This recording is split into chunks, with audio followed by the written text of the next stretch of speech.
right, everybody, welcome to NorCal Sports Network.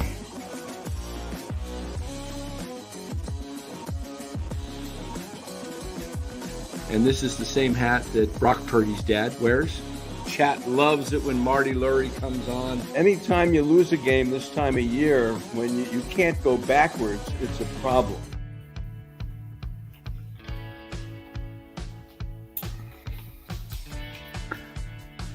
The banner says it all. Welcome on in, everybody. NorCal Sports Network. Giants, anemic offense continues in Florida. Losing today 1-0. To make matters worse, we were robbed of a 2-run homer early and a game-tying hit off Lee's bat today. Yeah. At least a triple there. Yeah. We'll break it all down for you guys. Show sponsored by Chapman Law Group. Chapman Law Group, located in Marin, licensed in all of California. Make sure you check out Chapman Law Group. Give them a call, 415-613-9483. Personal injury situation, Chapman Law Group's got you covered. Don't settle with an insurance carrier until you call Chapman Law Group. 415-613-9483.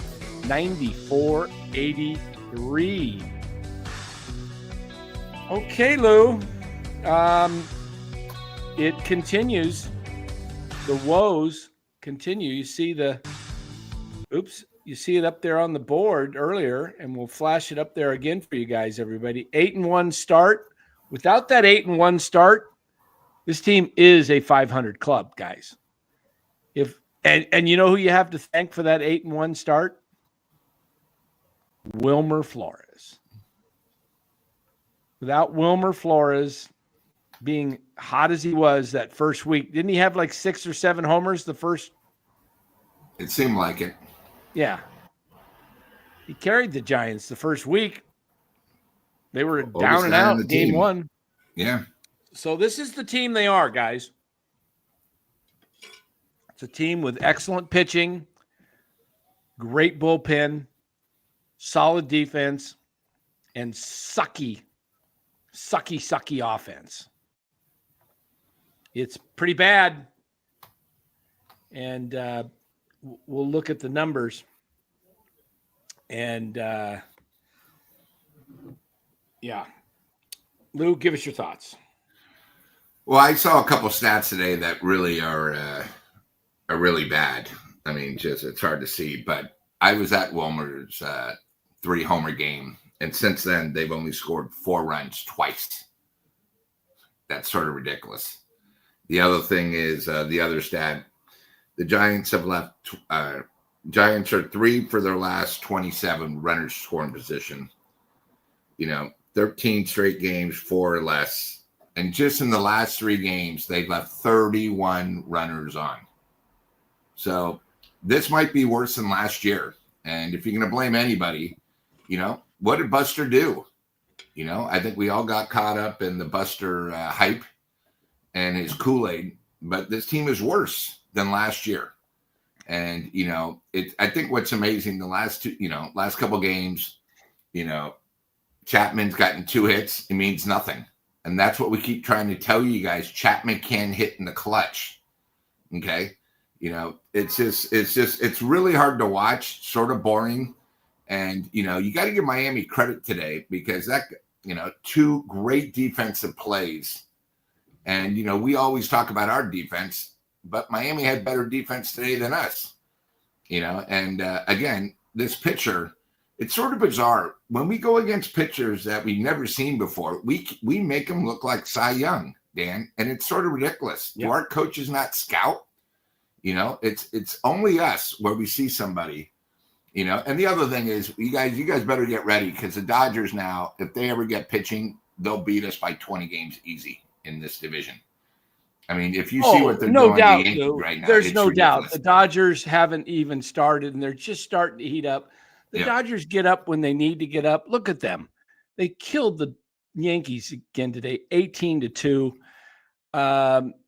This is what are the? I have to even look here. what are the Giants out now in the standings? They must be 5 behind the Dodgers now. And Dan, I have a question. Yeah. You're Ray.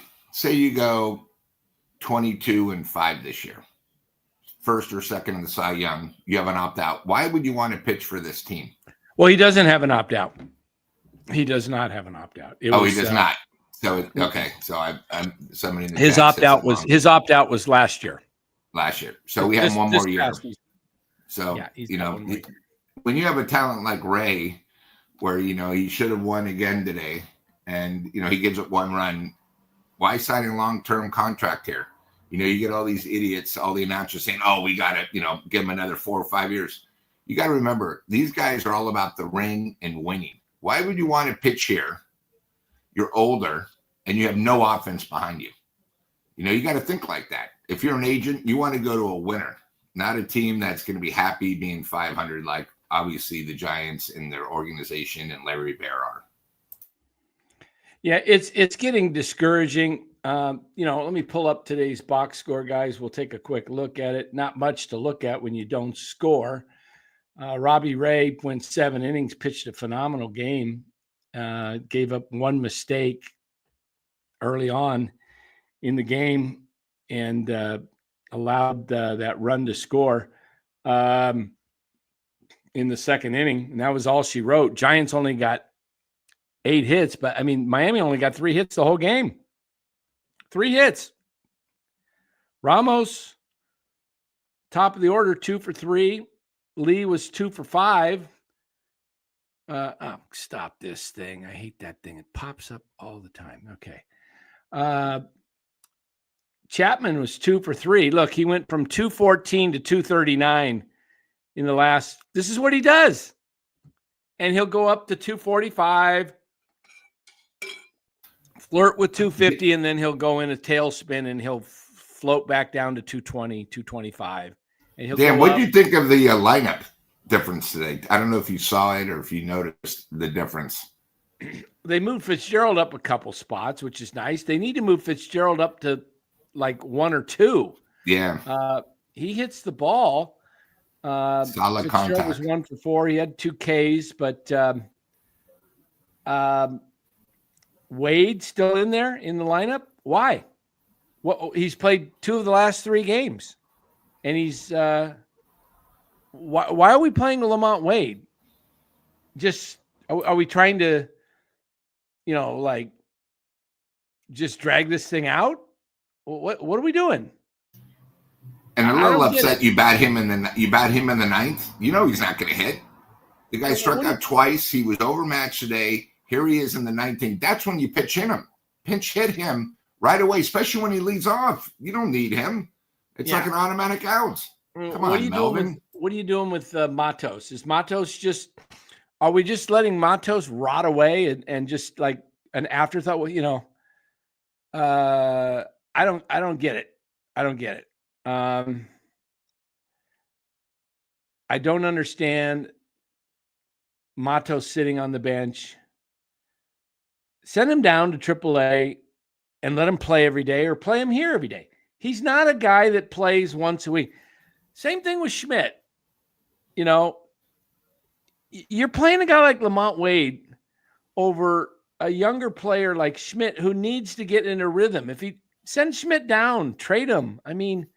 Just playing these guys that, to me, the Giants, when I look at their lineup, I see Ramos, Lee, everyday player, Flores, your DH.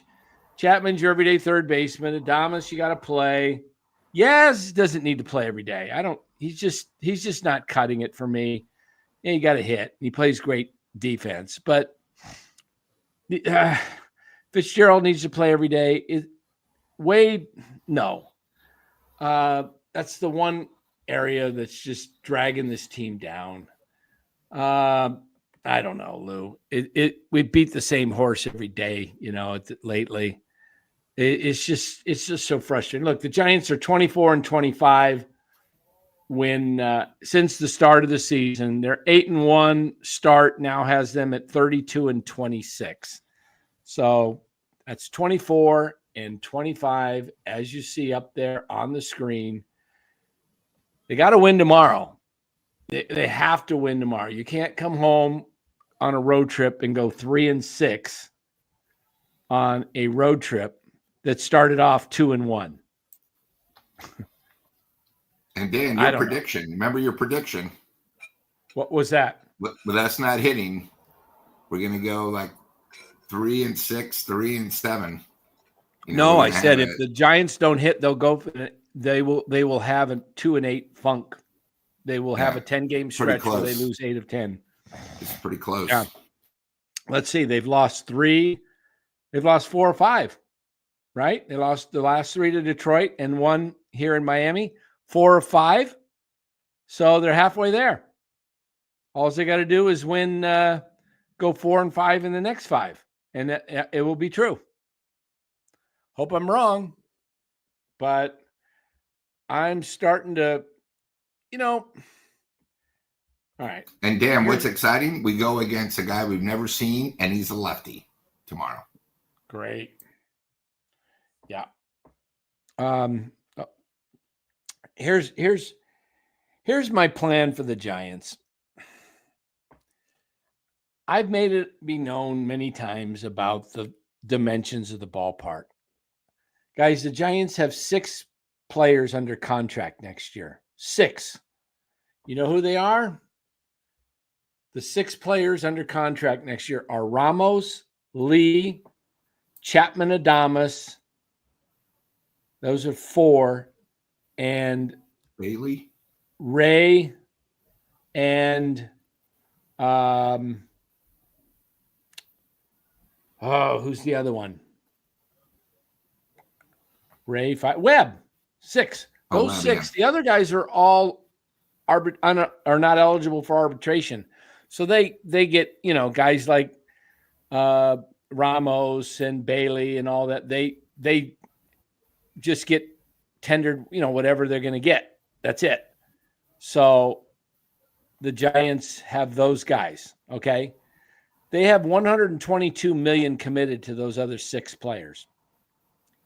The salary cap's going to be $240-ish, okay? You're going to have a few million here and there with your other guys. You'll have between the others, you have 19 other guys on the roster that are, plus your 40 man. So you probably got another 40 million tied up or 30 million tied up in those other 30 players, right? They don't make much. Okay. Some of them they're lucky their pitching is all youth, Right. So they're not paying these guys much. So they've got a ton of money. There's one free agent that can change the course of a team. And the Giants have no shot at him unless you did this one thing, and that is change the dimensions of the ballpark.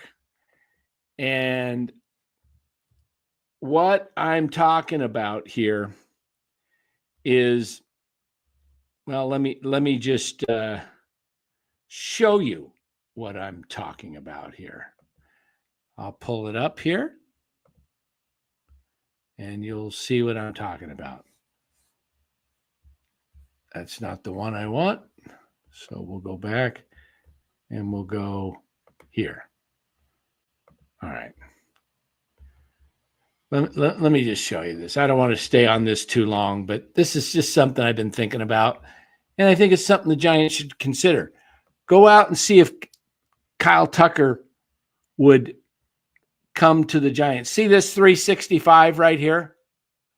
That's an archway that sticks out right here. And then it jets. That's a long jet to that 415, this area. Just take this area, cut it right into the 391. Okay? Just take that 365, keep it at 365 all the way here, all the way it starts jetting out, and it gets a little bigger. Maybe it gets to 390 here, 395, and cuts to about right in there. Just 3. Boom. Cut out that 415. You guys see this right here? You see what I'm talking about, Lou, where my mouse is? Can you see that? Yes, I see it. We see it. Just cut right over to here. Let's start making, and then and if Kyle Tucker would sign and you have Bryce Eldridge, now you have something of, I don't care if you win games because of your pitching. You don't hit. It's boring to watch. Nobody wants to watch 1-0, 2-0, 2-1 baseball every stinking game. You know what sells is offense. People like to see dingers. So just make this park and make Eldridge the center of baseball, where the guy actually hits 40 plus home runs a year, and that you guys got guys that want to come here and play, stars that want to play. See, this area that I'm showing you right here, this big area right here. Wait, this area from here to here is what kills this stadium. Just yank that thing out and just cut out all this area, fill the rest behind it with some stands, and you can add another 1,500 attendance in there. And then you can actually have more revenue coming into the stadium. More people will want to watch it. You're not taking anything away from the view of the water, the beautiful stadium. You're just putting a nice little 7-8 foot fence that just cuts all through here, cuts all that bull crap out. And all of a sudden you have yourself a park that is hitter friendly. And you end up you could go out and get a Kyle Tucker. The Giants could go out and pay the highest contract of any team easily. They could pay him a 10-year, $500 million contract, $50 million a year, all guaranteed. Or they could do, what did Vladdy sign for? 450. I think it was. There you go. All right, 500 million. You could get Kyle Tucker for 10 years, 50 million. And you know what? You'd still be below 200 million. And Dan, I don't know if you remember, you might be too young, but chicks dig the long ball. Do you remember that was what the pitcher said? Chicks dig the long ball. Yeah. Oh, yeah. No, I'm just telling you. It's still cold, right? I know. That's nice. You shorten right center, but it's still cold. It's still cold, but you could sell it's cold because you don't break down in the summer because you're not tired. The heat, look, it's cold, but if you're hitting dingers and it's a beautiful place, ballpark, you just put on the long sleeves at night, have more day games. That's another area. Giants play 81 home games. You know how many night games I would play during the season? 20. All the Friday nights. And last time I looked, you're the only ball. You have no competition. You can do what you want. Yeah. Day games. You can do day games, and then everybody. Here's the Giants are worse at home. We all know the problem except for Robert Rothberg. The Giants don't have an offense, but it's amazing when opponents come to Pac-Bell, Oracle, or whatever you want to call it, they all hit dingers and they're all tape measure shots. It's the most amazing thing. Last year, the Yankees came, they hit 7 bombs. And we're talking that cheap, just bombs.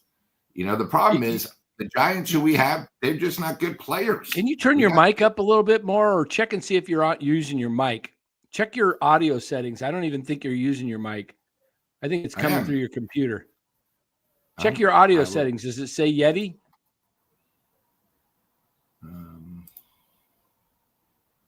Yeah, Yeti. Turn up your gain a little bit. Better? No, a little low still. It's all the way up almost. Do you hear the car behind me? No, it's just you just sound a little far away. Oh, okay, sorry. Yeah, I just think it's the talent that we have. Because opponent teams come in here and they hit monster shots. It's amazing. Yeah.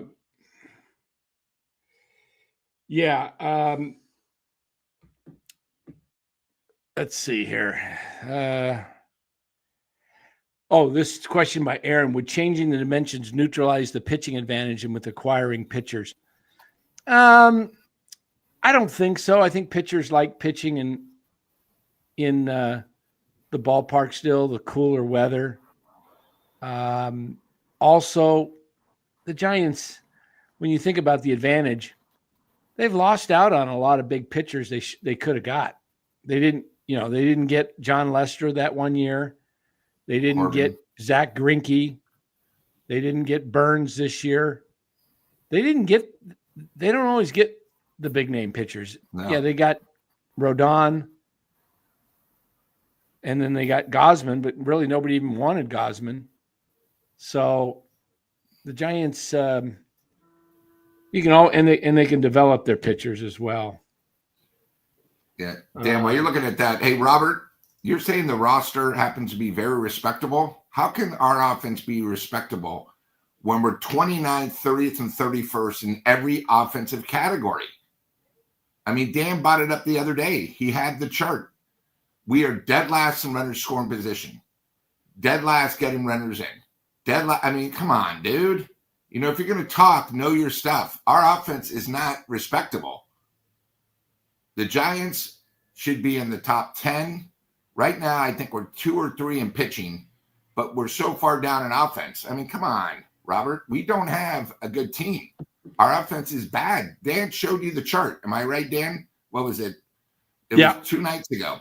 We were 26th, 29th, 30th, 30th, 29th, 30th, 30th. So don't tell me this team's respectable. Come on. Yeah, I hear you. I'm going to test this thing out and see if you can't. Better. I can't hear you when you talk through this mic. Yeah, might be me. My volume's off. No problem. I don't know what this thing did the other night. Just stopped. The deal stopped working through the mic. Maybe it's my head. Maybe I should order some new headsets. Scoring 0 against the Marlins is terrible. Yeah, it's bad, Chad. It's bad when you can't score. This offense just doesn't. There's nobody that comes up to the plate that I think, wow, glad he's up. Yeah, except for Lee Fitzgerald. Look who joins us. Contact. All the way from Chicago. It's Los. Los. What's good, boys? Talking about another barn burner? Oh, yeah. Yeah, man. Hey, man, we were just like in shock with all the offensive firepower that's been coming out of the team lately, that we just unbelievable offensive juggernaut this team is. The good thing about the Giants is you don't have to, those people at Oracle that still keep book, they don't have to do a whole lot of work. They're not writing much in their books anymore. Remember the old candlestick days, guys? Like everyone kept score on and everybody kept score. Oh man, that was a thing to do. Oh yeah, I think I might try and, you know what I might do one night? Keep score and fill out the scorebook the night before, or as soon as I know what the lineup is, and just kind of project what I think everybody, like that when I see fun. Wade's in there, okay. Backwards K. No, K swinging. Chapman, backwards K for called strike 3 looking. 4-3 put out. Yeah. I got a couple guys coming on base. Adames is coming up. Mm-hmm.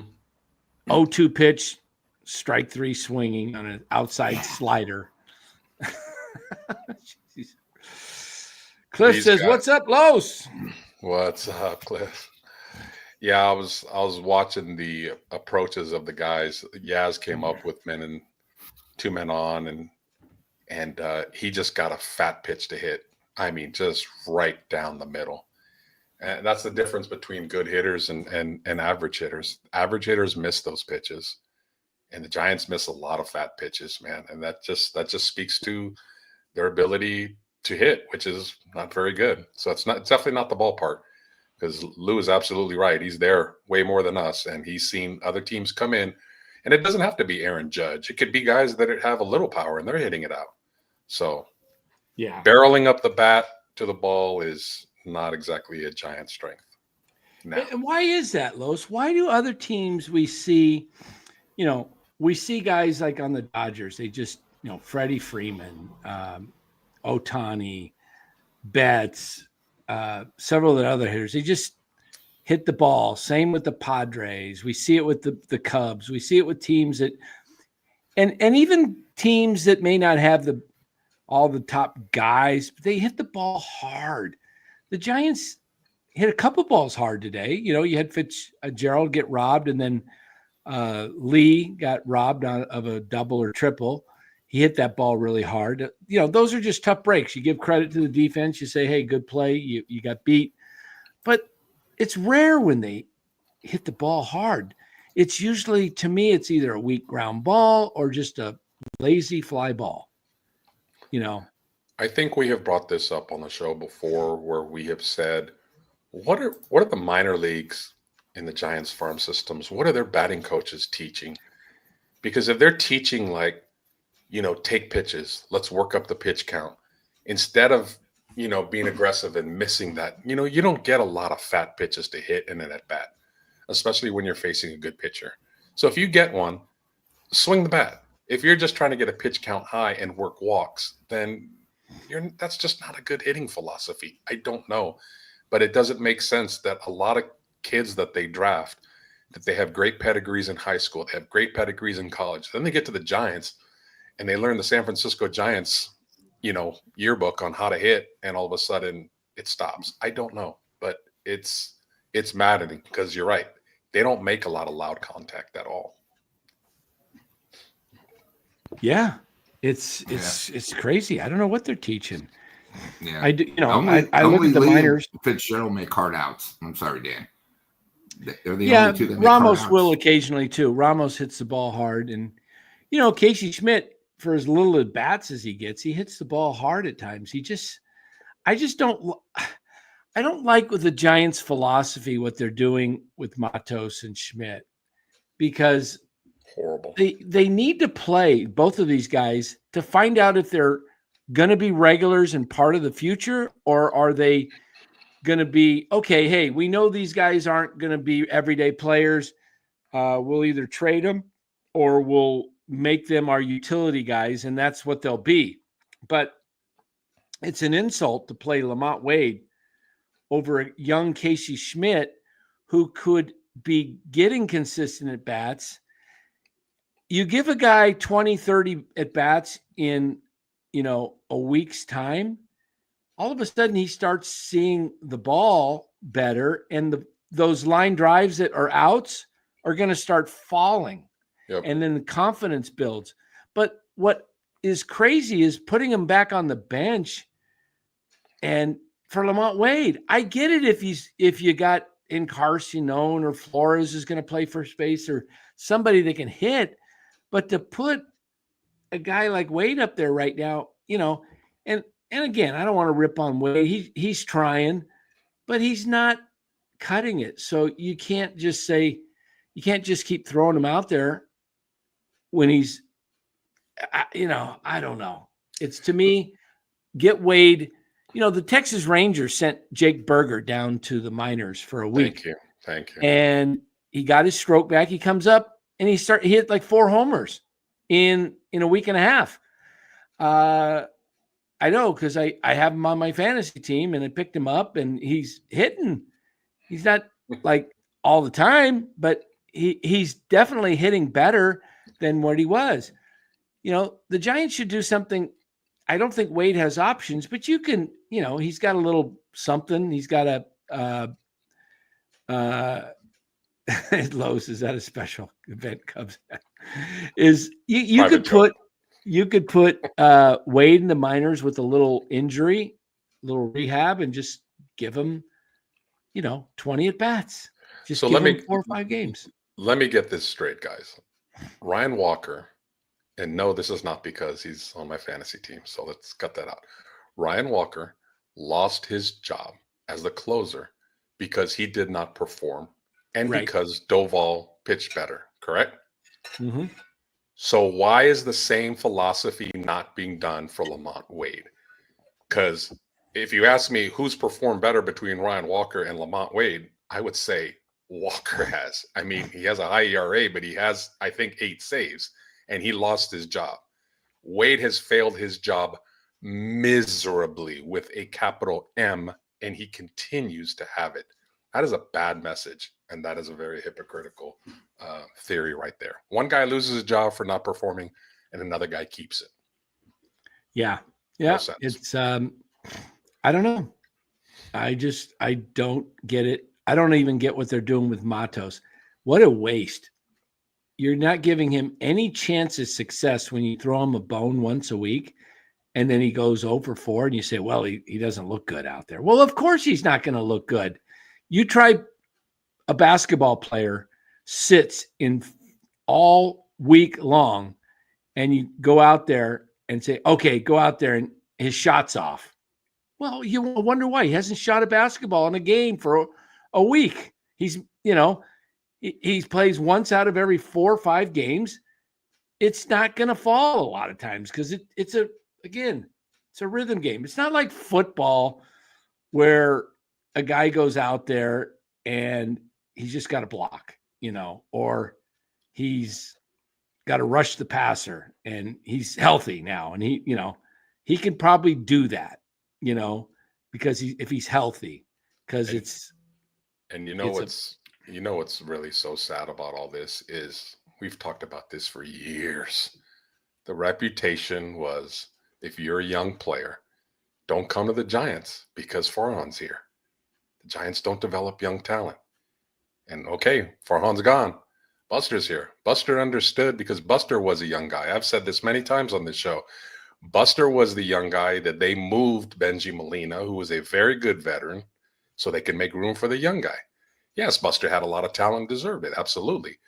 But Buster, of all people, should know young guys need time to develop. Not everybody comes up and hits 300 like he does.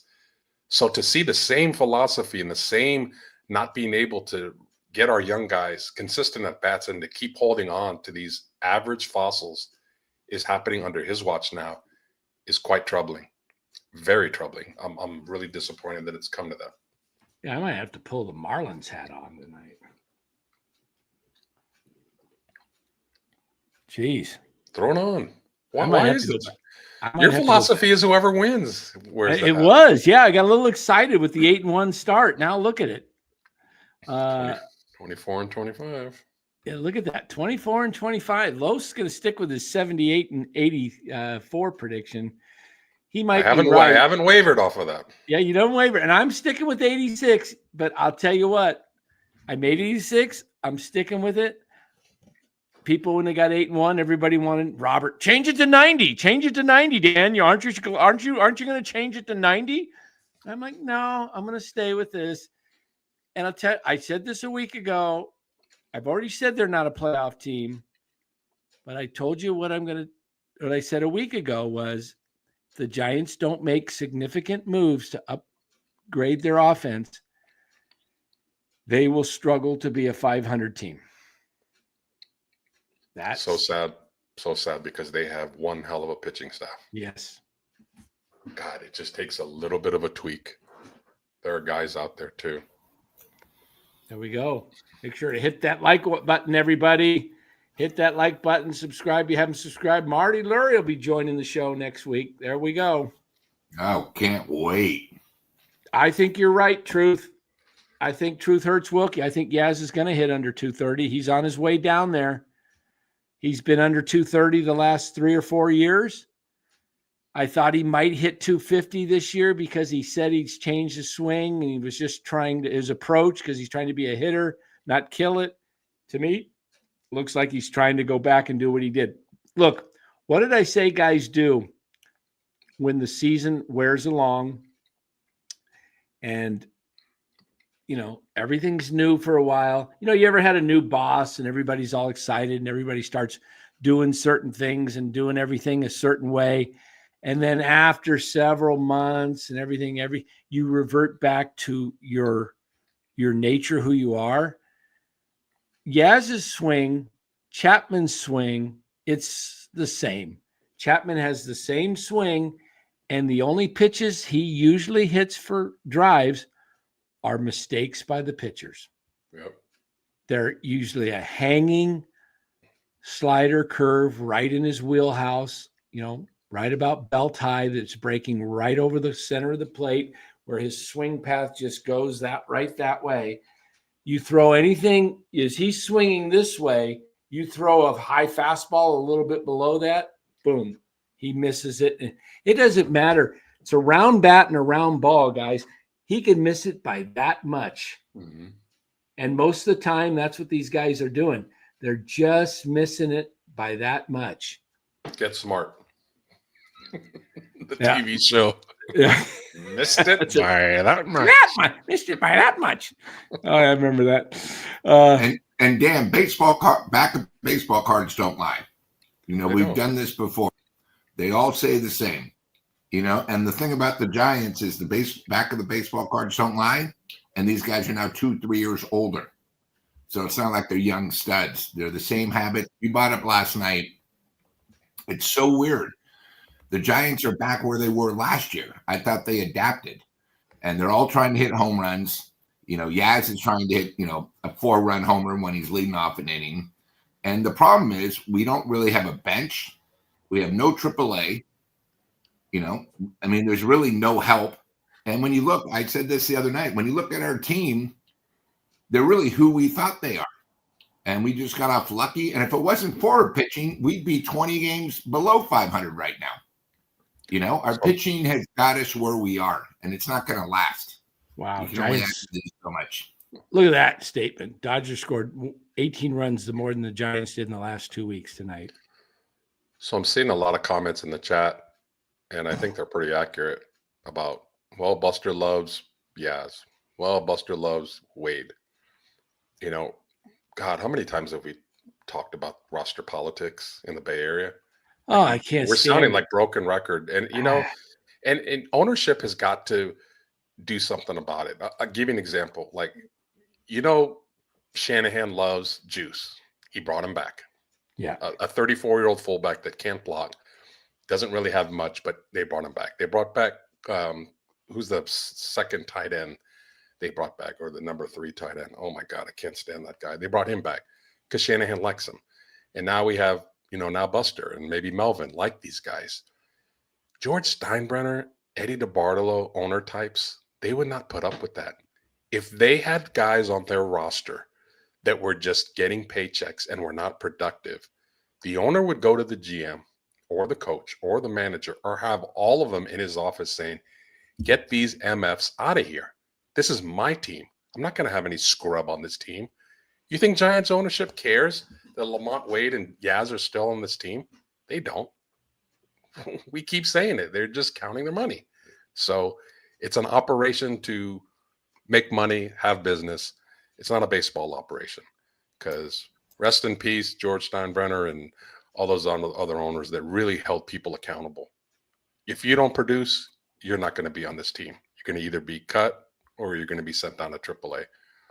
Guys, if you hit 220 back in the day, you were going down to AAA or you were on the bench. Now 150, 160, you're still in the lineup. It's just mind-blowing. I happen to just be looking tonight just out of curiosity because Dwayne Kuiper, only hit 1 home run in his career, but he hit 271 for a career average. And played good defense. Yeah, and played a star. Defense. Yeah. Yeah, and Dan, I'll tell you, since I go to these games, there's only one superstar on this team. It's not Adames. It's not Chapman. And the two things I'm going to say about it, and that's Lee. He has his own fan club. He's got his own section. They're giving away shirts. He's sort of the closest thing we really have to a superstar. And what's happened now, since he was new early in the year, the major league has caught up to him. He's not getting the same pitches like he did the first month. He's having a lot of 0 for 4 games, 1 for 4. Tonight, he got robbed a little bit, which happens. But, you bring up a great point. You give the league, because remember, he only played 16 games last year before he got injured, maybe 24. So he was still new to the National League. Now they had a whole summer. They now have had 3 months to see how he is. Everything's changing, And when you have nobody to protect his bat, what do you expect? He's not getting good pitches to hit. They're only going to pitch him maybe 2 or 3 of the 6 pitches he gets. And, he tops it, and then boom, he goes 1 for 4. Not too hard. Now, what do you guys think here? Who's got the better Huff? The Giants and Sam Huff, or the 49ers and Bryce Huff?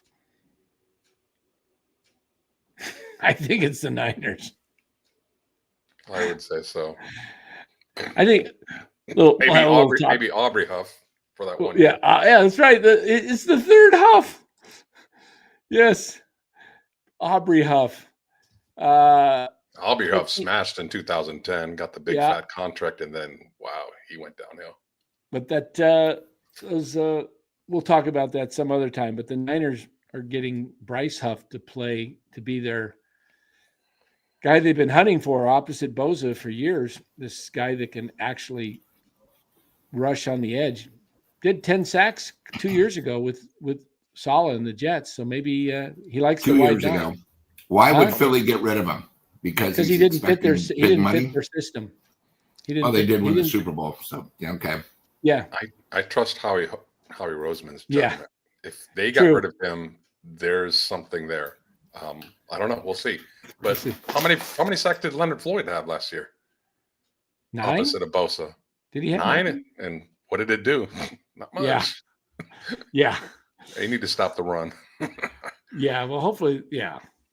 It's nuts. This guy they drafted out of Texas is hurt already. Is he going to be another the dude that was at Kinlaw? Kinlaw, is he going to be another Kinlaw situation? Well, the Niners just have a bad habit of drafting guys with. And what's his name? Pearsall's hurt now. Hamstring, won't be available till regular. He's hurt all the time. Injury prone in his college career. Wow. He's the first round pick on him. Oh my gosh. Yeah. Won't get me started on the Niners. I know. No, but you know what, guys? Growing up, when we were learning how to hit, didn't our hitting coaches in baseball, didn't they always say hit the ball up the middle? Hit the ball up the middle. Hit the ball up the middle. Hit the ball up the middle. Opposite way. Are you seeing where second baseman and shortstop are playing almost every at bat? Like the opposite side is so wide open. Today's hitters can't adjust. No. They can't adjust. We're worse without a shift, which is hard. It is crazy. And everybody throws hard now. So you would think that it would be easier to go the opposite way with people throwing hard. They're not throwing the soft stuff. But wow, the state of hitting is at an all-time low right now. I see right-handed hitters come up. The third baseman is playing down the line. The third baseman's in the hole.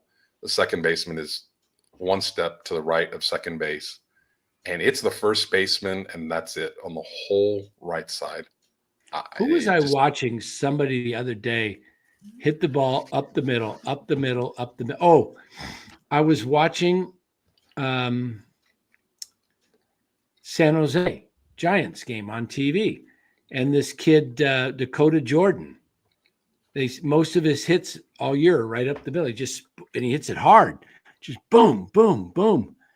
A little bit to right center time or straight up the middle. The Giants might have something in a few years. They've got some players down at San Jose. They've got Walker Martin. They got this kid Christian Tibbs. Tibbs is up at Oregon, up at High A. Hitting the ball up the middle is an out though now. God, I see somebody it is up the middle and it's an out. Yeah, they shift just right this far on the other side of second base. It's just, and you know what? They thought they banned the shift. They didn't really. I mean, you can't play on the grass and you can't have two guys on the same side of the bag, but you get a little bit more, hey, they used to put in for McCovey, they do a shift, or shift's been around a long time, but you know what? It's not sexy to hit the ball the other way. It's not Yeah. launch angle. It's not, it's not a gap ball. It's not an extra base hit. Doesn't Develop help your hitters. doesn't Develop help your guys like salary. Arias. Yeah, it doesn't help your extension on your salary when you go to the negotiating table. Hey, I hit 290 and I hit the ball the other way a lot of times, and I drove in a lot of runs. So your launch angle sucked. You only hit 14 home runs. That's what it is, man. This comment here by George, the difference is all the kids are taught launch angle. It's terrible. You teach launch angle to big who have the power, not small kids who have no pop like that. It's ridiculous the way the launch angle has been brought in. I went in and talked to Powell, the Giants. He was the assistant. He came from Houston. I can't remember his first name. You guys might remember his first name. Calvin? Huh? Calvin? I don't think it was Calvin. Anybody out there, old Giants fans, you might remember his name. I want to say it was Powell. He was a black guy. He came from the Houston Astros. Anyway, I was talking to him at spring training. We were walking out the parking lot, and I said, "Hey, Alonzo, thank you." That's it. Thank you, Aaron. I said, Alonzo, what is the problem with these guys that are just striking out all the time? Why is that? And he said, they're all trying to get the home run. They don't care about striking out anymore because they want the money is all in the home run, like you said, Los. And he said they just want to get the money and and you can't get these guys to listen and just hit the ball straight. I remember I told Ned Coletti that, and he agreed. He goes, yeah. And pitching, it's the same thing. Dante Powell. I think it was Alonzo Powell. Dante. Yeah. A couple of people are saying Dante. Maybe on the opposite side of pitching, it's not pitching to the corners. It's not command. It's how hard can you throw and how hard is your spin rate. I don't know if you saw the kid that I picked up in Kansas City on Fantasy, Dan, but I watched him pitch because he had 4 straight games of throwing 6 innings and he's low whip, not a lot of strikeouts. So I watched him pitch because he's my pitcher now, an investment. He is a throwback. He throws 5 pitches. He throws fastball, changeup, slider, curve, and a cutter, and he throws them all for strikes. He is boom, boom, boom. He attacks the strike zone, and he lets his defense do the job. He's not going to strike out 8 to 10 guys every night, but he gets outs and he goes deep into games. So he's a very refreshing pitcher to watch. I wish there was more like that. Los, like one of your favorite Cubs, Mr. Greg Maddux. Yes, sir. I have the defense behind me. I'll just get it over, make them think about it, and get ground balls and fly balls, and we win. Very simple process. I don't know if I've ever seen a right-handed pitcher throw a pitch it's heading outside and it breaks the opposite way of a curve. I mean, as much movement as he had on that. I don't know what he called that pitch, but that was filthy. He could throw it anywhere he wanted. Alonzo Powell was correct. Yeah. It was just interesting because he had just come over. He had just been hired, and he was just you could kind of tell he was a little frustrated with just this whole thing of these guys, just all of them trying to, and that's the crazy thing. Some teams had the guys that could do it and hit home runs, and then all these other teams tried to copycat, and they didn't have the personnel. Let's just change your swing, and you just start swinging up. I saw a thing the other day. I don't know if you guys saw it on Twitter, and it was Alex Rodriguez talking about how to hit a ball. And he says you don't hit the ball, try to get it home. You don't hit home runs by swinging this way. He says you actually swing down, and I was like, I didn't get that though. I always thought you just swung level. Yeah, he was saying swing down. He hit 696 home runs. I don't think he swung down on them. None. Come on. You don't swing down. What was he smoking? Yeah. It was kind of weird. Hanging with J-Lo, his mind turned to mush. Thanks. I mean, how do you... That's a given. I was like, what is he talking about? Yeah. I don't know. I just thought I thought it was a weird.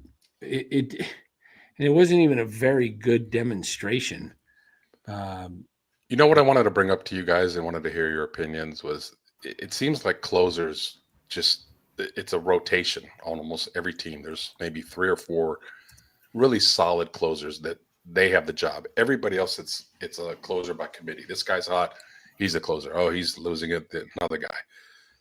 I'm starting to think that all the bullpen is the same. You know, when in the old days when you got Bruce Sutter, he threw a special pitch that just you for 1 inning you would not see it. That split was so nasty. When you saw Rivera, you didn't see that pitch and you saw the cutter coming at you.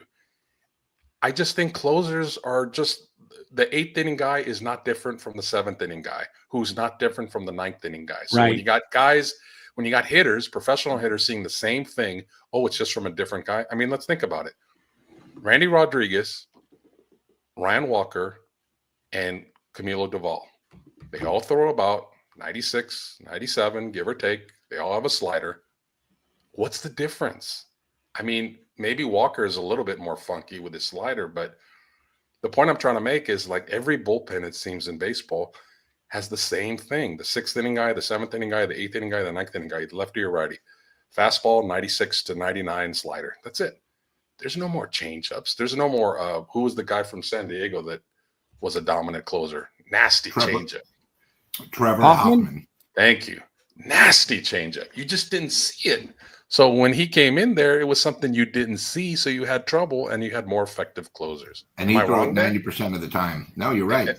Am I onto something there that just like the bullpens nowadays are just they're all the same. They all do the same thing, and that's why closers I think are having a harder time keeping a job. That might be it, yeah, because it is not a specialty, like you said. That there's no, okay, here comes Josh Hader or whatever a few years ago, or Alex the Madman or Hrabosky. Tug McGraw to me didn't have great stuff, but he was a great closer. I think he threw a screwball. You just didn't see it. Innings. Rob Nunn, his slider was so his slider back. His slider was filthy. Brian Wilson here, he had a nasty cutter. So I don't know, just the game, like we mentioned, with the hitting refusing to go the opposite way, with pitching, just hard stuff and sliders. It's just become very, very predictable. And that's not the game we grew up loving and watching.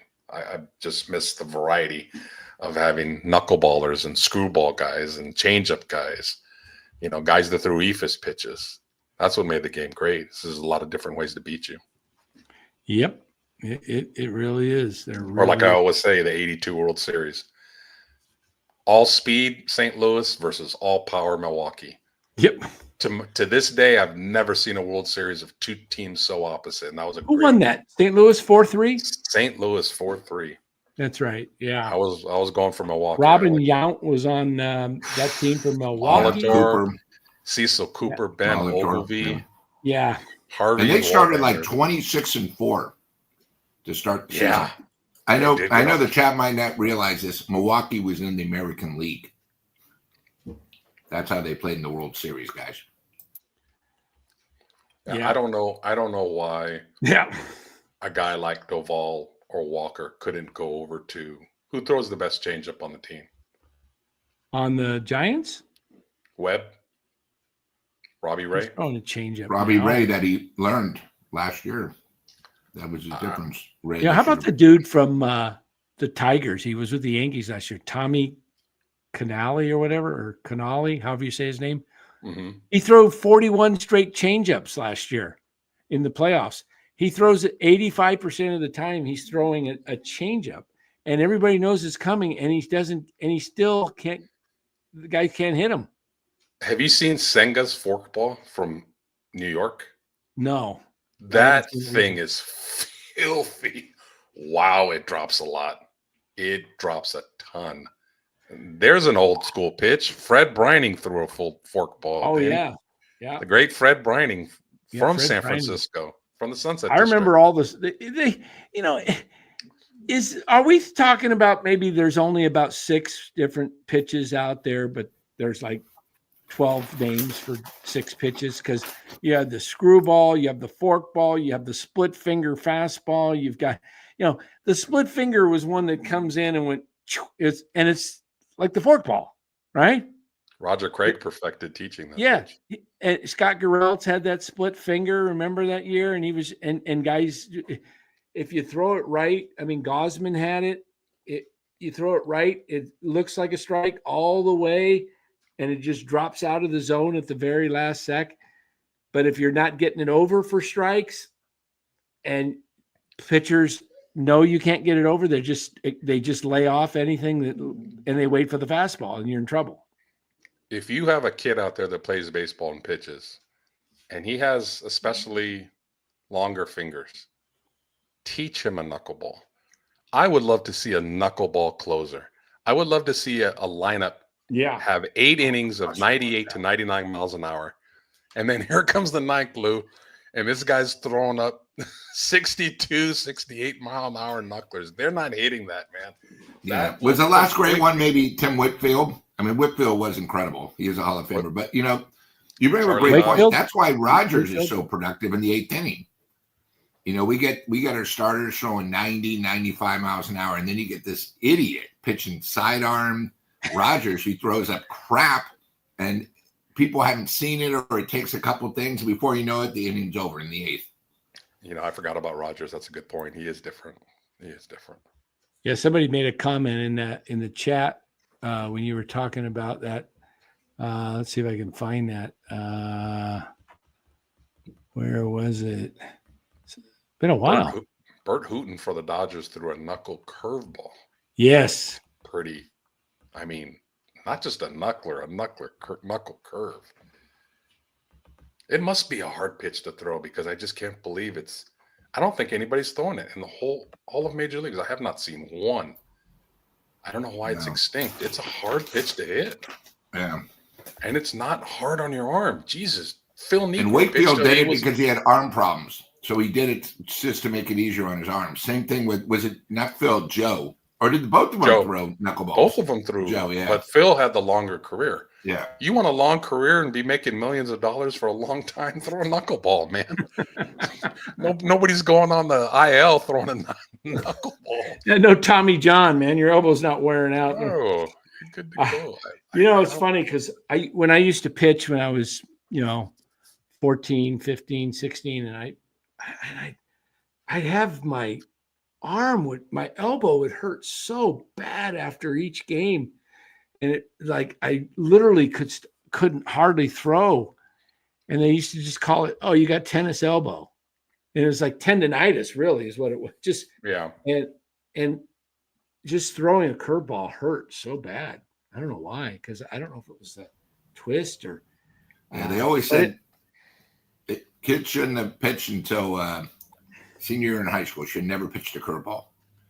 Yeah, I didn't understand how guys that threw sidearm didn't get their arms hurt more. Quisenberry, again, we're talking closers that throw goofy stuff that you don't see for 9 innings. Tekulve, the Pirates, sidearm, threw about 87 miles an hour was his fastball, but you couldn't hit him. And Quisenberry, goofy sidearm deliveries.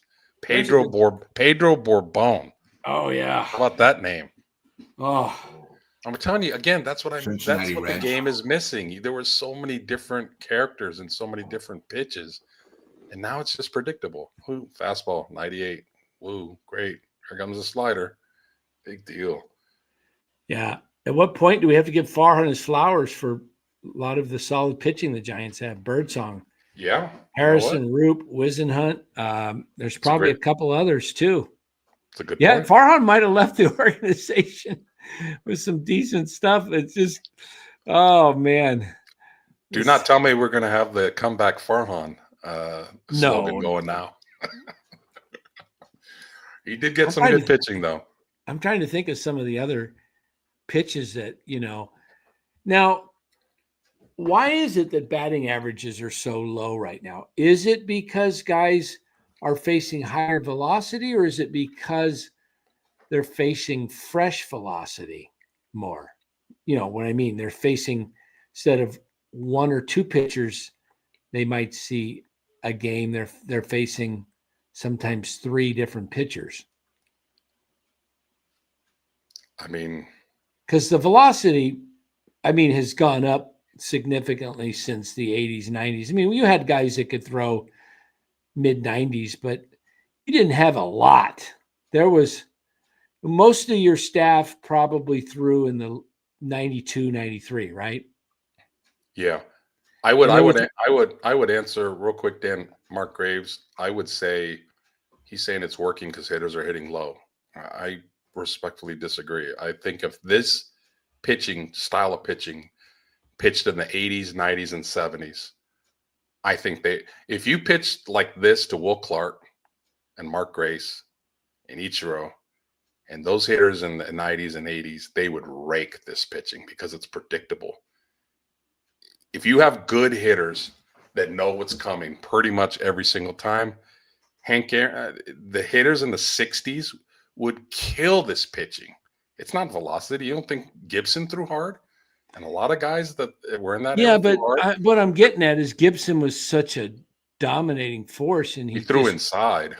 And guys couldn't hit him, but they didn't see that often. So the fact that these guys are seeing it, 2 out of every 3 games, pretty much. I mean, rarely do you see a throwback pitcher today that throws off-speed stuff. And now it's those guys that are kind of more like just straight pitchers. They seem to be like, because they're not timed up to that. They're so trying to go after the big these guys that are like Dave Dravecky type guys. There's only a couple, that pitch. They're doing well. Yep. Well, let's just use for an example, Birdsong's pitching tomorrow. Hard throwing kid, throws a changeup and throws a slider. Okay, let's say he goes 6 innings. Rodriguez follows him, throws hard, throws a slider. Walker follows him, throws a fastball, throws a slider. Duvall follows him. So when we're saying the hitters are struggling because they're facing different pitchers, yeah, but they're throwing the same stuff. It's just a different guy, maybe a different arm angle. Maybe, I don't know, maybe a fastball slider from a 6'5" guy is different from a 6'1" guy. Now we're getting really technical, but my point is it's the same pitches. So I just think hitting is really, really poor now because, like we are proving, they want to hit the long ball. It gets you paid. They want launch angles, and they won't go the other way. Tony Gwyn wouldn't get a big contract in today's game, and he's one of the best hitters of all time. I watched Stephen Kwan hit today. Guy is amazing. I would love to have 9 guys in my lineup that are Stephen Kwan. He doesn't strike out. He hits everything. He has a good eye. He gets on base. Pitchers hate facing those type of guys because they don't have any holes in their swing. I wonder I'm looking at this. I wonder if speed doesn't have something to do with these batting averages. Take a look at this. I just asked this question. Look at that. Mm-hmm. Oh, but the figure would be higher with modern measurement techniques. So maybe it's 2 or 3 miles per hour higher. Maybe it's 87 to 92. But that's pretty significant, 85 to 90. They must be talking. Here's a more detailed breakdown. Let me see. In the early 80s, radar guns were starting to be used, but they were not as accurate as they are today. Fastballs that might have been clocked at 85, 90 would have been likely much faster with current technology. Okay, so maybe they were only 2 miles, 3 miles less than they are today. My guess is the average 4-seam in 23 was 94.2. It was probably 92. That's not a significant difference. Yeah, I think the players now aren't as good. I don't know if it's expansion or they come directly from high Hiroku school. might be right. It's that launch angle, that going for instead of learning to just hit. I never went up to the plate, but I wasn't a power hitter, so I would be freely admitted, but I never went up to the plate thinking home run. I always just thought hit the ball as hard as you can, wherever it goes, and just hit it where it's pitched. If it's pitched outside, drive it hard to right field. If it's pitched right down the middle, just go right up the middle with it. I never thought about, I just had an approach that I was just trying to hit a line drive, you know? That's all you can do.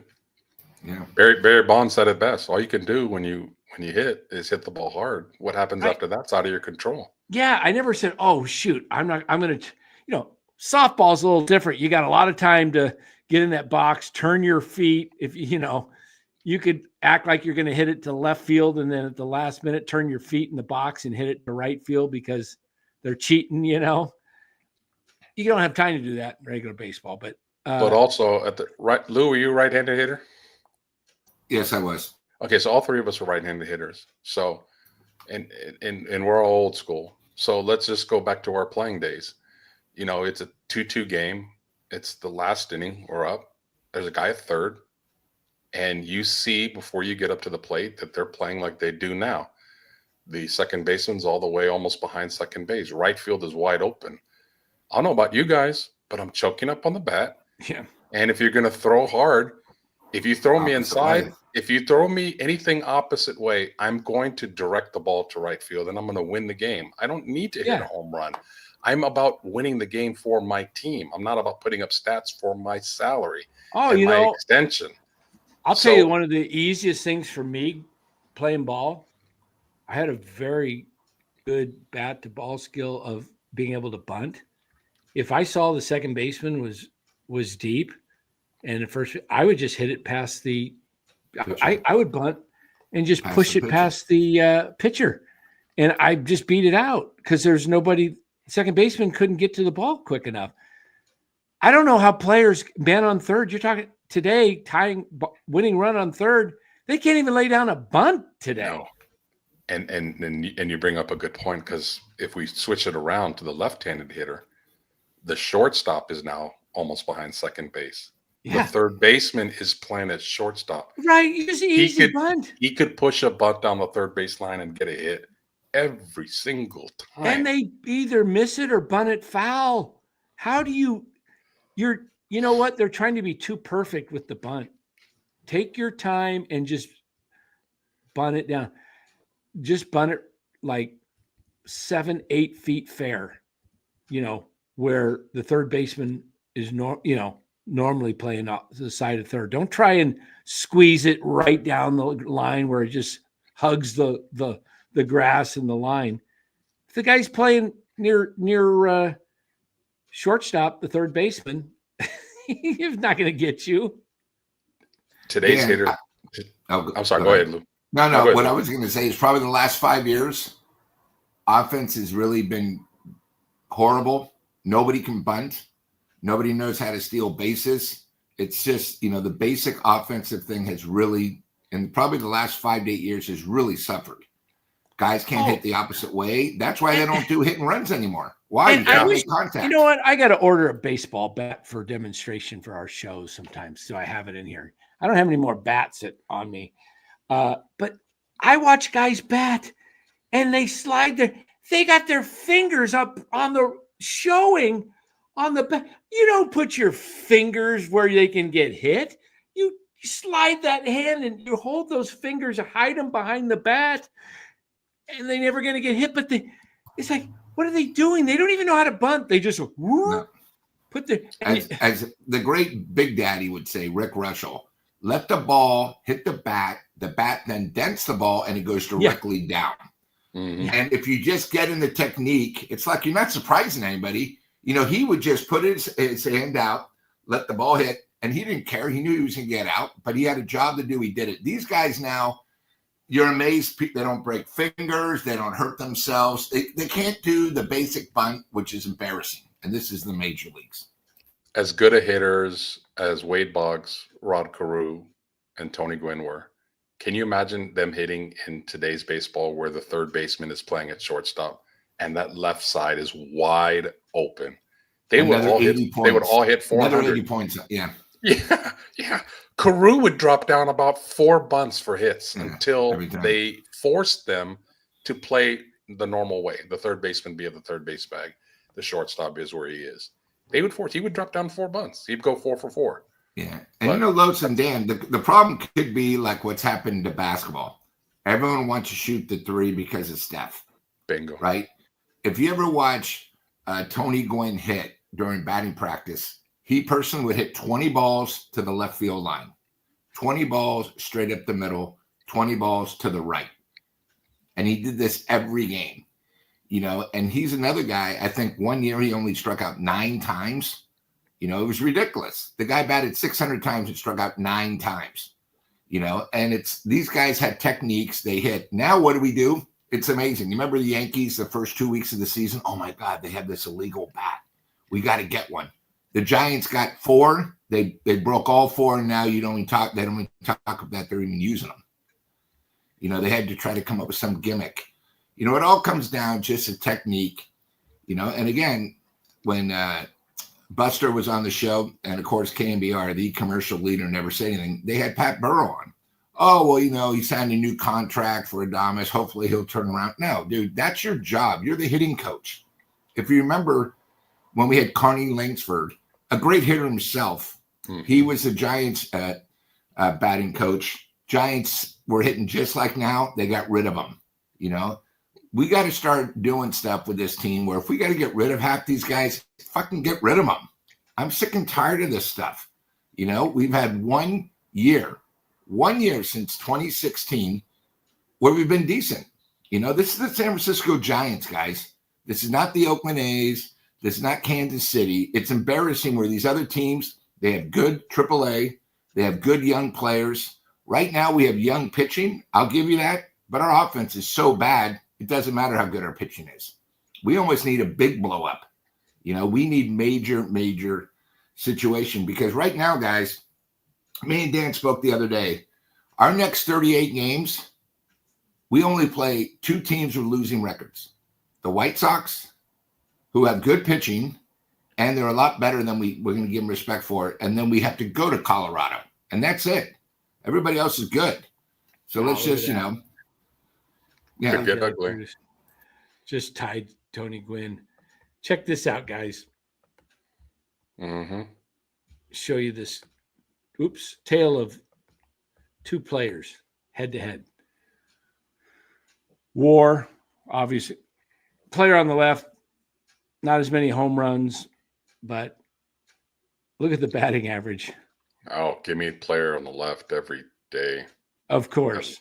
I love hitters like that. I was hoping OPS slugging is equal, on base percentage higher.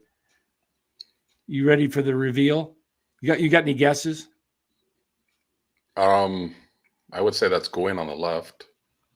Okay. Maybe. Who do you think's on the right? God, did Gwyn have 3,100 hits?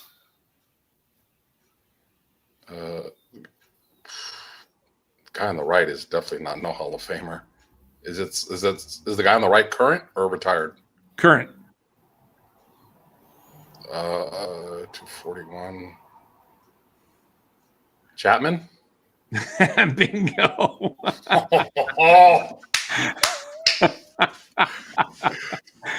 I was looking for strikeouts. I've got to check the strikeouts of Gwyn.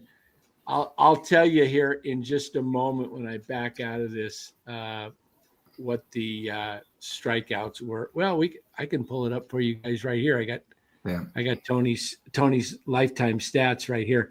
Lifetime strikeouts for Tony Gwyn was 434 strikeouts in 20 seasons. God, I love 434. How many you think? And that's 20.8 a year. 9,288. I'll call it 10,232 plate appearances. 434. 10,232 plate appearances. How about Matt Chapman? Let's see. How many? Not there. That's got to be one of the best, like, for a guy hitting over 300 strikeouts in baseball history. I would love to see Rod Carew stats. I bet I'm going to say that Gwyn struck out less.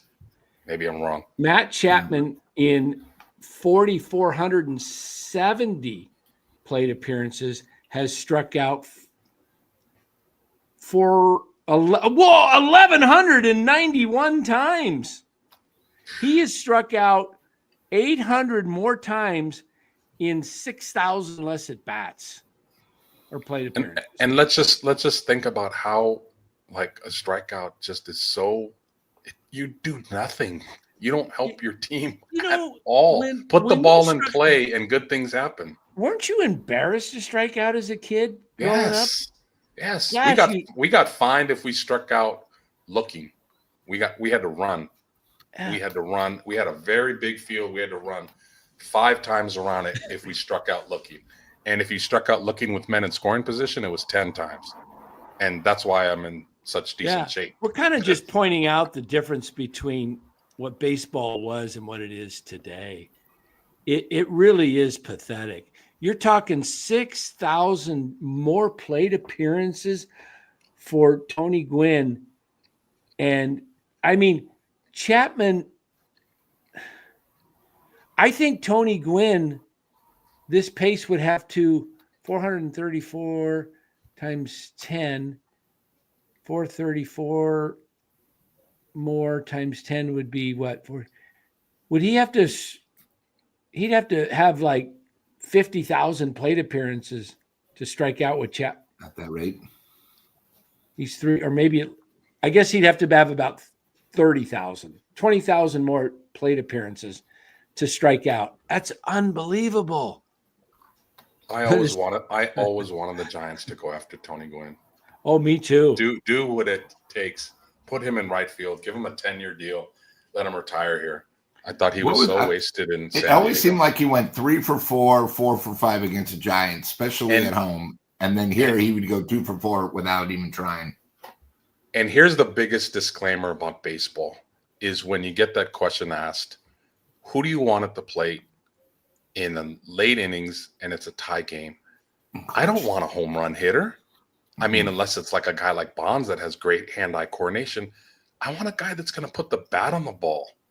And that's the Gwyns, that's the Carus, that's the Ichiros, that's the Wade Boggs, Don Mattingly, Will Clark.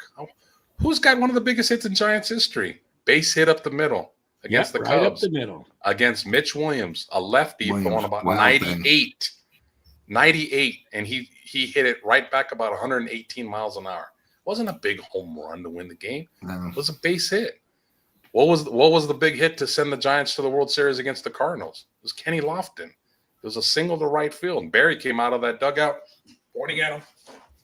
Yeah. It was base hits. The game has gotten too homer crazy. I know chicks love the long ball, but did you start to say love? I almost said the dong. You said the dong. Oh, another slip up on ball. NorCal Sports Network. On NorCal Sports Network, chicks love the dong ball. There we go. They All do. right. In honor of Long Duck Dong from 16 Candles. There's a couple of hitters there for you. Again, Gwyn's to the right. Yep. Is that Carew to the left? It sure is. Pretty close in OPS plus, but Gwyn is the dude. I'll play a little game with you guys here. This is kind of fun. Let me pull this one up. This one, you'll know who the players are because you're going to be able to. I just know you guys will be able to figure it out. But let's have it at it anyway. I think it'll be fun, and we should start giving little prizes away. Who's on the left? Who's on the right? You got to get both calls right to advance. Hey, Dan and Lowe's, do you think maybe recently why batting's been so bad is because these guys never adjusted good to the wooden bat from the aluminum? Where even when you mishit it, in college, they still use the aluminum bats. Ding. That's a good point. And now, these guys just can't adapt or, because I know you guys make a mistake, aluminum, you're there. There's one stat in here that's going to give this thing away, and you're gonna know. It's just a fun comparison, but you're gonna know who's on the right and who's on the left. If you don't, if either of you guys miss it, you're done for the night. You're done for the night. That's it. We're just gonna face the full eject button here tonight. Hey, I've gotten everyone right so far. Good Lord. All right, here we go. I got Chapman right. There we go. Okay, I know who's on the left and who's on the right. Lou? Just two numbers told me. I know the two numbers. Yep. Lou, you got it? Come on, Lou. Banned. It's pretty easy if you go right here. Yeah, no. Barry and Willie. No. Banned. To the penalty box. To the penalty box he goes. You want me to tell you? 55 numbers. You want me to tell you? Who's on the right, Lou? Right's Willie. Right. Who's on the left? I thought I tell it right. This number right here. I said Barry, and you said no. Yeah, this number right here that I'm this hits should tell you. Oh, I didn't see that. I just saw the home runs. I was comparing since 660. Everyone knows that's Willie Mays. Well, Barry ended up with 760, what, 2 or something? Come on, that's easy.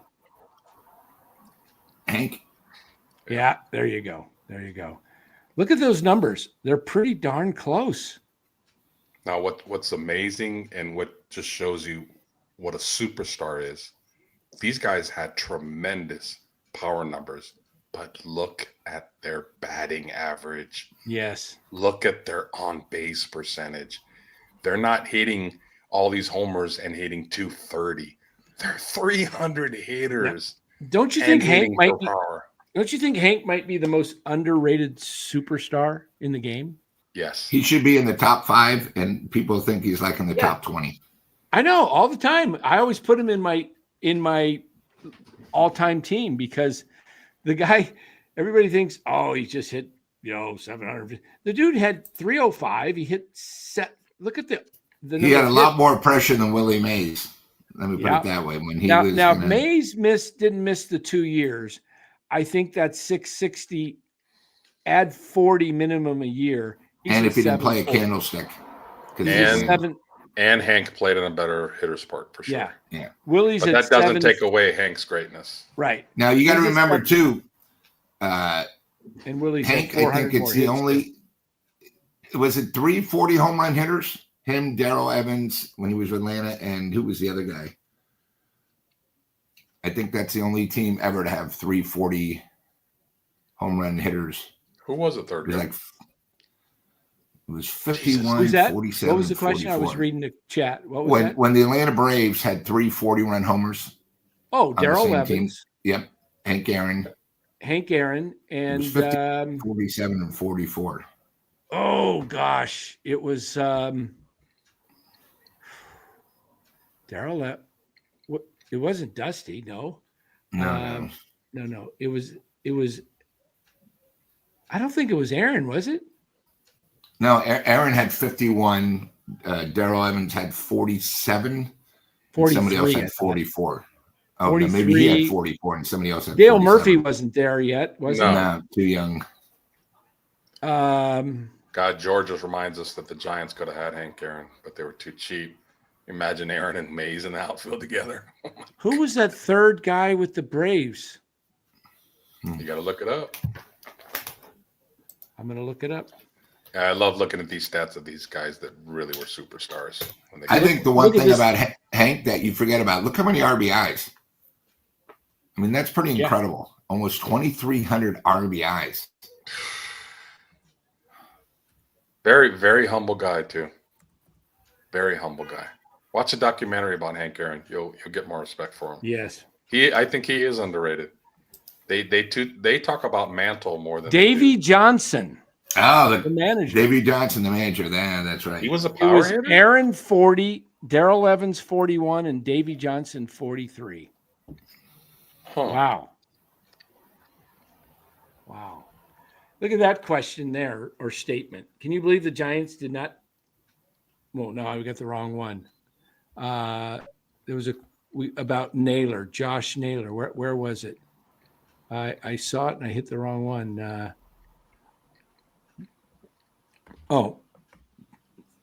How is it the Giants went with Wade for $5 million when we could have got Naylor in a trade for almost nothing and paid him $10 million? Yeah, I don't know why the Giants thought they had first. They went with this whole thing in the offseason. They didn't go after Alonso. They didn't go after Naylor. They didn't go after some of the other first basemen that were getting signed.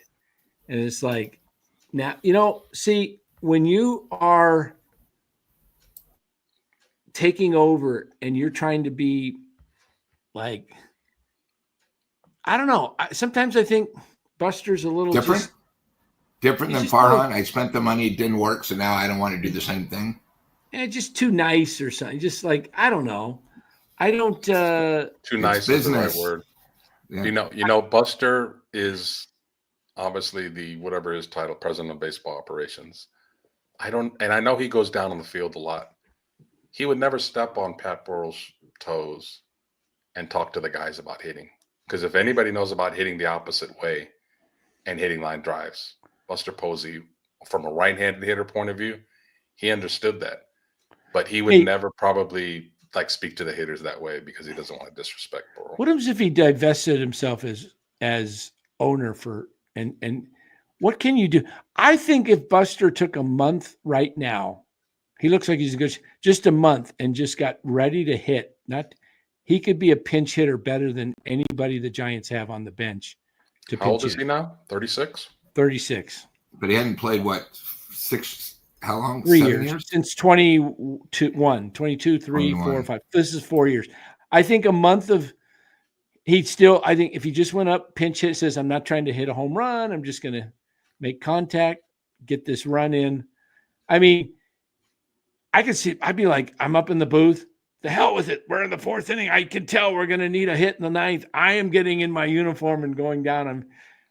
I think if he really practiced in the cages and worked on his swing, there's no doubt in my mind he would be the best pinch hitter, because I'm counting Flores as a DH, that the Giants that would be the best pinch hitter when you needed a sac fly. So not a player manager, he'd be the first player president in baseball history. Title. Yeah. Freaking I have to make a roster spot for him. So wait, Lamont Wade, Christian Cos, Lamont Wade. Come on. Seriously. I'm with it. It would be different, that's for sure. Just go up there and pinch hit. Because he just fools around and goes into the cages and hits once in a while. And Bonds would do the same thing, no doubt, at 60 something. Yeah, he could. Oh, Buster's 38, according to Cliff. Ooh, what did Reynolds do tonight? I finally stuck him in my lineup. That makes what Mays did all the more crazy. Like, baseball's a hard game, and to be out of it and, serving your country and then coming back and still being dominant, man. Look at Ted Williams. Yeah. God. Came back and then,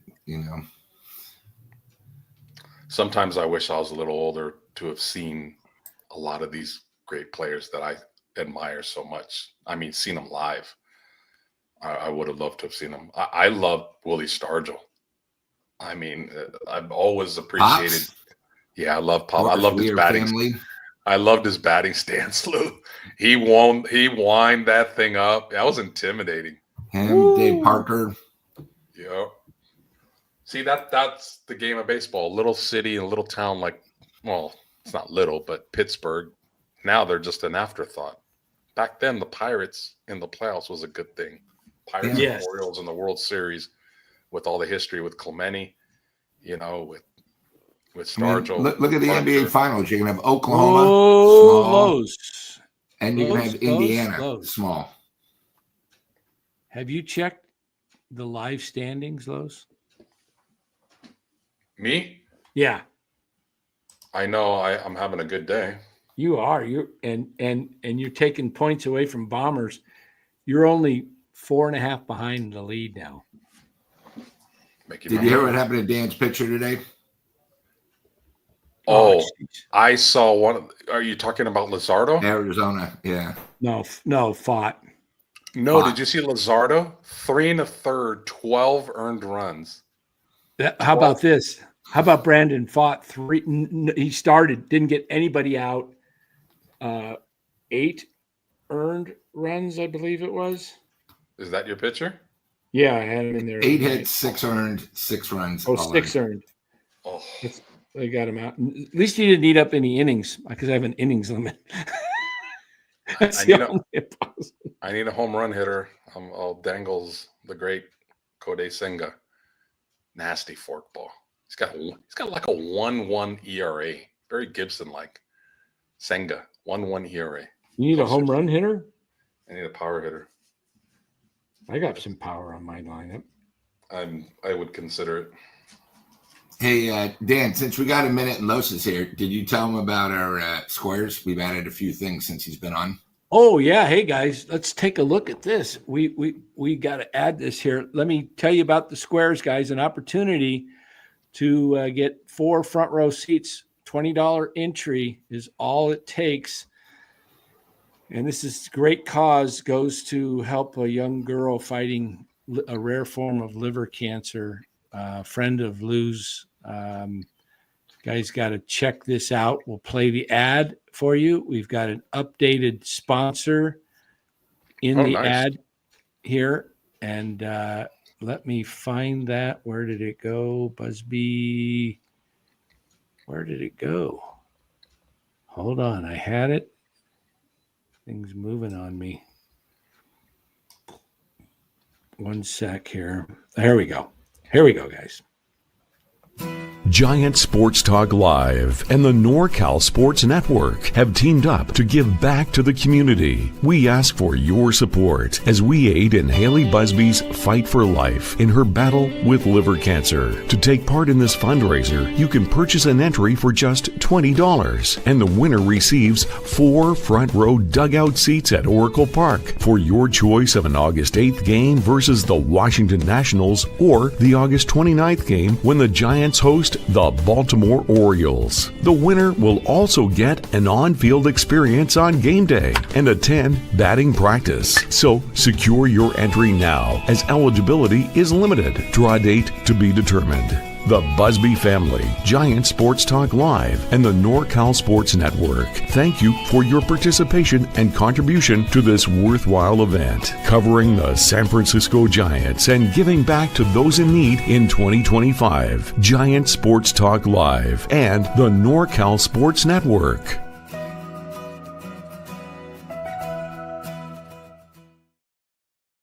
All right, there you go. And that's awesome. Put me down for $1.67. 67. All you got to do is I'll send you the Venmo, the Venmo or Zelle link, and just send the money to. So Loves, I know you haven't been here a while, but we got 2 new features. So Capos, Tony G, they're giving us a $50 gift certificate for dinner before for Capos, which you have Tony's Pizza, Capos. We know the GM, so she gave us that. And then last night we went to Tommy's out on Gary, 24th and Gary, might ring a bell to you. And they gave us a $50 gift certificate, but they wanted to outdo Tony G. So they gave us a $50 gift certificate and a gift certificate for a free pitcher of margaritas. And those Latinos are competitive. So they got to throw the margaritas. Hey, that's out by the Alexandria Theater, the old Alexandria. Yeah, Theater. Alexandria used to be on 22nd. It's now about a block and a half away from the old 4-Star Theater on Clement. 67 is available. All right. Let me tell Eric now. You want to put 67? Okay. Yeah, I'll be right next to 66. So I'll say Lumpy Los. Oh man, maybe I shouldn't take 67, but all right, that's my year. So That's your year you were born. Yeah. What was your favorite? You got a favorite player or anything like that, or I mean, non-favorite play, non-giant. I talk about him a lot. Is Gwyn. I just love Tony Gwyn. I got to meet him. My son went to San what Diego number State. did Tony Gwynn wear? 24, didn't he? No, 19. 9 or 19. 19. Okay, turds got that. You got lumpy, loose turd. You don't want that. No. I'll stick with 67. 67. Yeah. Yeah, Lowe's. I actually met Tony Gwynn when San Diego State played Nevada Reno, and I was on a flight back, and he was there, and he probably just had his first bout with mouth cancer. You know, he was a big dipper, so he but still could talk, but you could tell, you know, his face. And you know what's funny about Tony is he used to play the outfield, which I never really saw highlights because, you know, we're the same age, but he used to play outfield and he was so much skinnier. Yeah. And then, when he first broke in. Yeah, when he first broke in, and could not have been nicer. You know, they just got swept by Nevada Reno. I asked him if I could take a photo. Pure class. Sweetheart of a guy. Yeah. Yeah, absolutely. And what's amazing is if you guys ever watch, you know, his son does the announcing for the Padres, and they sound identical. Yeah, that's a great amazing. call. Yeah, They do. Isn't it weird? You listening that to is him? such a great call. Identical. You think it's Tony for San Diego. He is the color. He is the color. For, it's amazing. You think it's Tony talking, but it's Chris, right? His son's name is Chris. He had a minor. He had a little bit of a run in Major League Baseball. Yeah, I think he played 3 years. Dodgers. But, you know, but the pressure too. Oh God, yeah. Yeah, the pressure. Okay, being, Lowe's, you know, I sent you the emails for the Okay, I'll get that the over link. to you. It'll just go straight. Just in the note, just go ahead and put you wanted number 67 on there too. You can just shoot it there. Got it. You have Venmo or Zelle, right? Either one. Yeah. Okay. Yeah, because I may be in town actually on the 29th. That's close to my birthday, so Oh, really? I might be up there too. Yeah, definitely. I might be up there too.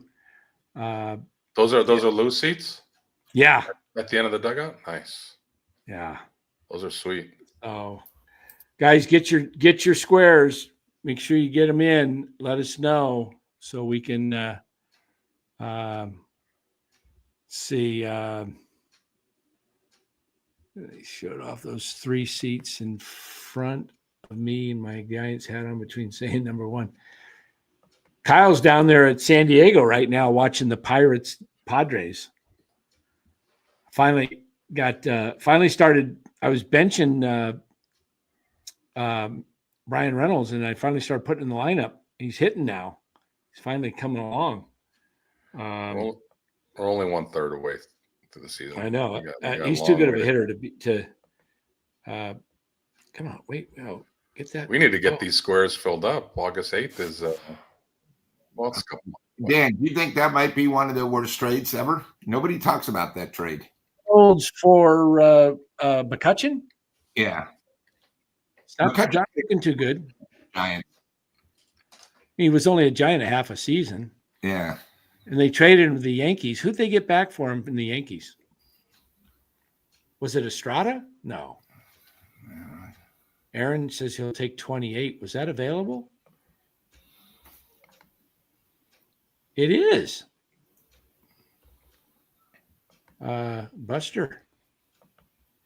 Aaron will take 28. All right, Aaron, you got the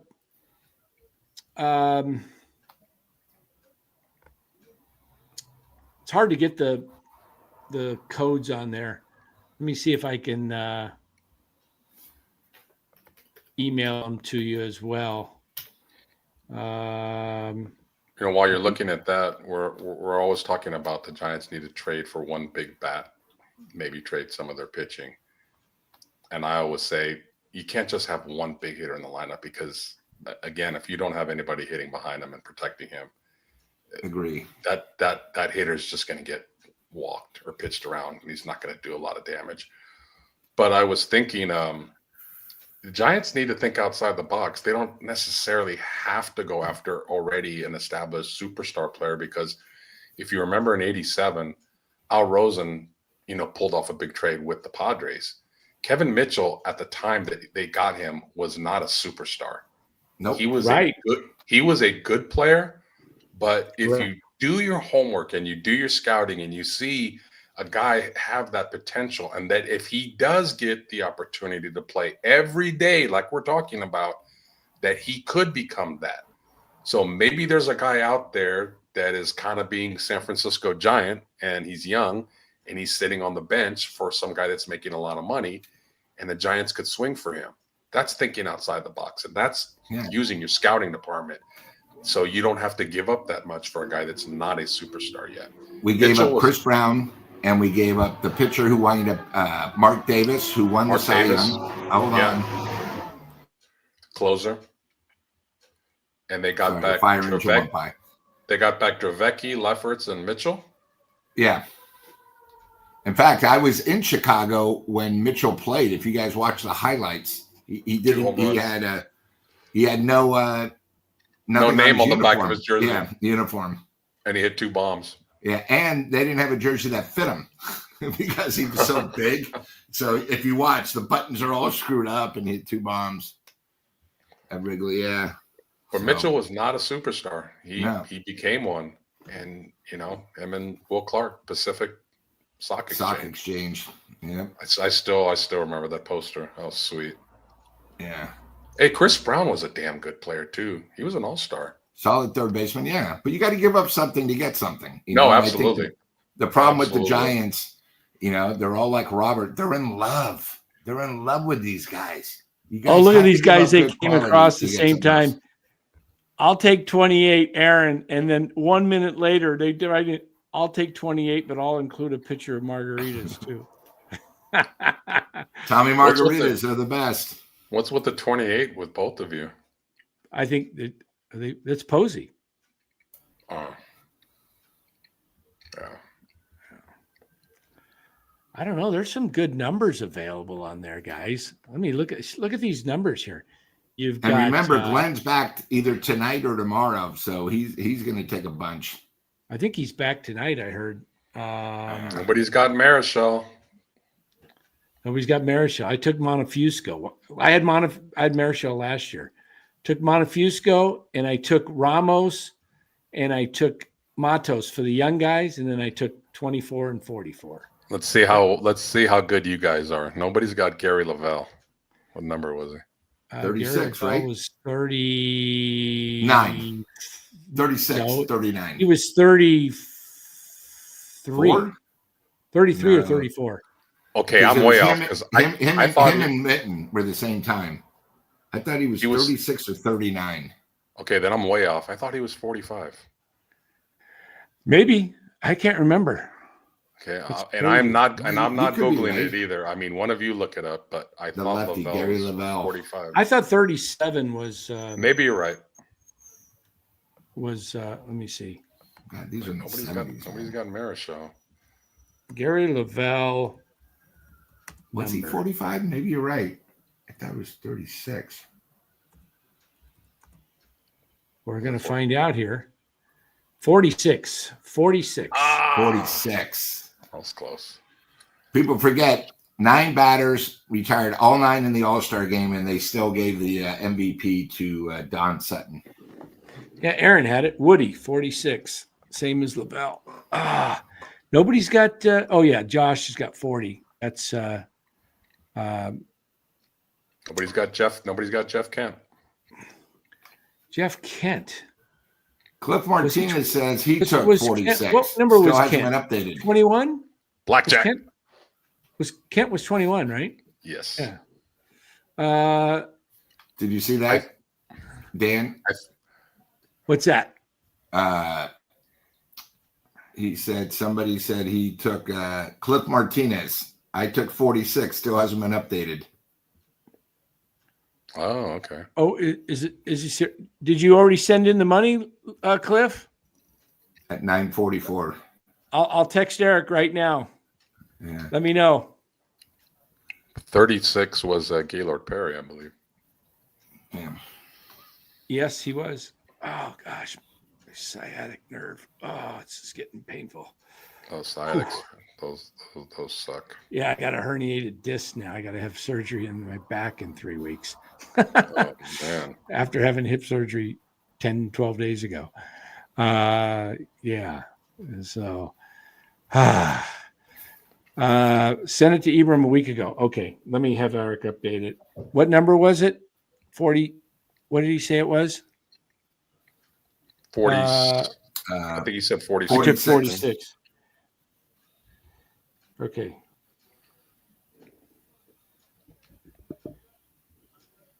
Cliff Martinez took 46 and paid a week ago. It's not updated on the board.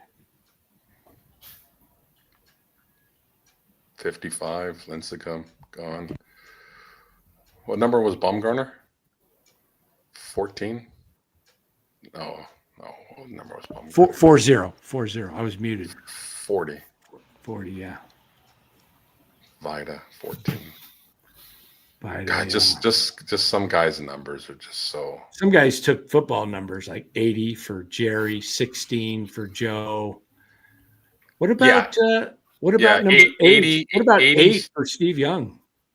Yeah. 100 Pence and Steve Young.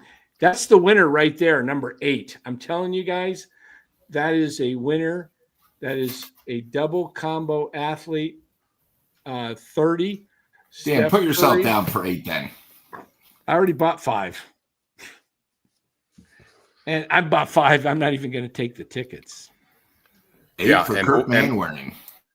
And 80 doesn't need to go to a guy named Dallas. Get rid of that guy. Dan needs to trade for a new body. That is about accurate right now, man. It's hurting. Jeez, I don't know what happened. I don't know what happened to me the last year. All my parts are wearing out at the same time. Too much sitting. Maybe. Too many 2-3 hour shows, right, Lou? Yeah, let's get out of here. That reminds me. Let's get out of here. That might have done it. That was the stretch when I went to the gym. They stretched me, and I hadn't been stretched in a while. I already had, I guess, when they stretched me, they popped a disc in my back, and it punctured through right onto the nerve. Can you believe that? Wow, Arizona's coming back. They were down 11-0. It's 11-7. Wow. That is a high-scoring ballpark, I tell you.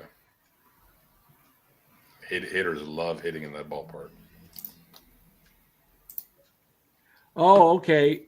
Let's see. We may have an No updated version. Here we go. Let's see. How can I put this into the downloaded in? Hold on. Downloaded. How do I save that into? Wait a minute. Come on. All right. I think I got, hold on 1 second, guys, before we get out of here, and then we'll get this done. I just got to do a little updating work here in the add overlay. Add overlay. Downloads.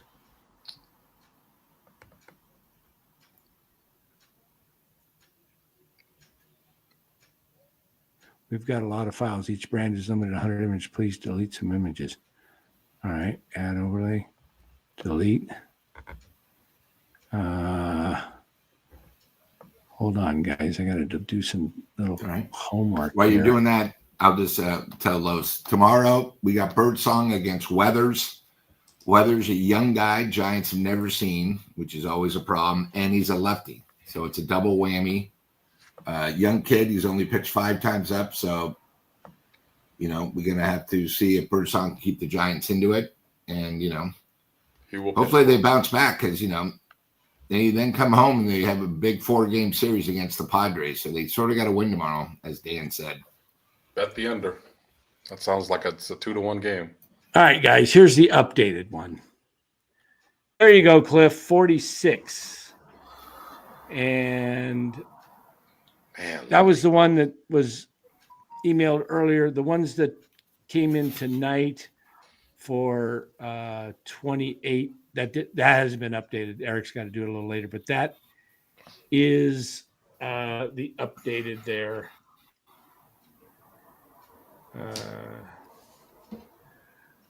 Okay, so there we go. I just didn't have the update. So they're filling in, guys. And hey, thanks for being here. I mean, how do I get out of it? Oh, click that out. There we go. All right, guys, we're going to get out of here. We'll be back tomorrow night with the Hot Corner, 8 o'clock. Do the Giants score. What's the score tomorrow night? Prediction. Who's playing? I mean, who's pitching? Birdsong and Withers. Oh, Weathers. Dang. Oh, I like him. When is Encarnacion supposed to come back? I think he comes back Monday. I mean, he's. You think he's just going to be thrown in at first base, hitting fourth, hitting fifth, call it a day? Why wouldn't they? I mean, they got. Who would come off the roster? Wade. Dan going to start doing his post-game shows during the workouts. Yeah. Oh, gosh. Jeez. All right, let me get the music out of here. I'm done. I can only sit so long in this chair. Where is it? Come on. Come on. No, they have those new stand-up desks. You can raise it. Yeah, I might have to do that. That might be a good idea. Fun night tonight, guys. We went back memory lane. Showed a little stats. Showed what real baseball used to look like in the 70s and 80s. That's it. Man, Mark says 4-1 Giants. I say 2-0 Miami Marlins. Oh, wow. Shut out. I'm going to say